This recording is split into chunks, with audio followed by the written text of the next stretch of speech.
Hi, this is Mark Hosky. I'm here with Bedrock Automation at ARC Forum 2015.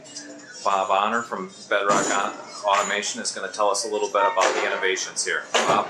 Yeah, thanks.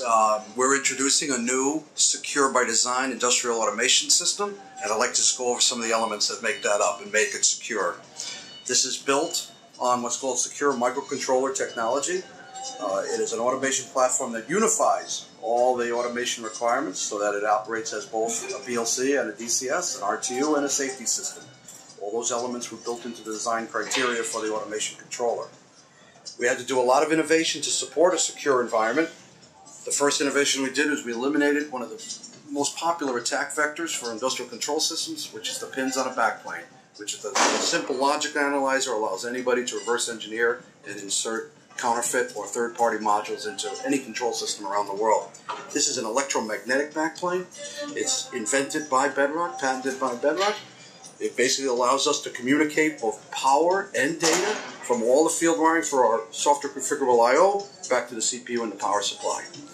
This also gives us a lot of benefits in terms of allowing us to design an isolation barrier between all the field wiring for every channel that is in ARC, because this is basically a transformer.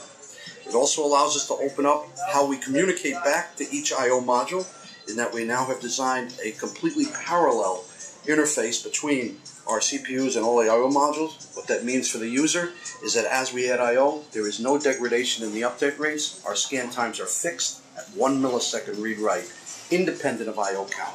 All this comes about from looking at how do we improve and secure a control system by eliminating one of the clear attack vectors, which is the pins.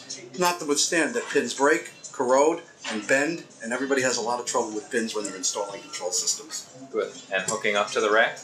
Hooking up to the rack is our I/O. We only have 3 I/O modules. Every channel is software configurable. A pinless I/O that fits into that backplane. This is also a symmetrical backplane, which means I can install the I/O in any dimension and reverse it around. I'm not tied, so I can manage my cables and therefore hit more density in the cable management and connection of I/O into the system. I have 1 analog I/O module.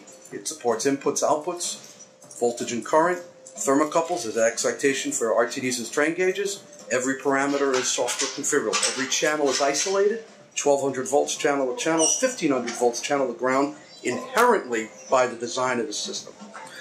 We have 1 discrete input module. Discrete input module is channel by channel configurable. It can be switched between 5 and 240 volts AC or DC, channel by channel. We have 1 output module. Can switch 5 to 240 volts AC or DC up to 2 amps per channel, eliminating the need for interposing relays and a variety of other accessories. We have 1 single power supply for the system. This power supply is universal, work around the world, 80 to 240 volts AC or DC, 50 or 60 hertz, no dip switches, no fans. It is part of a design, an environmental design that's set up out of the box, Class 1 Division 2, with an operating temperature range between -40 and +80 C. That power supply not only provides all the power for the CPU and the I/O, it will also provide an isolated 24-volt supply for the field wiring, and it also provides all the loop power for any of the analog outputs that you configure on your software configurable I/O. So there is no need for another power supply in your panel, reducing space, cost, and wiring time when you're installing and building your panels for your control system. The heart of the system is the CPU. The CPU has been designed to be redundant. We're showing actually a redundant design. That CPU can run any control language. We support all IEC 61131 control languages. This has 500 meg of program memory and 32 gig of data memory. There's a full sequence of event controller inside the CPU. There's no need to buy an external sequence of event recorder card. Every analog channel and every digital channel can be tagged and made time-stamped and made part of that sequence of event recorder.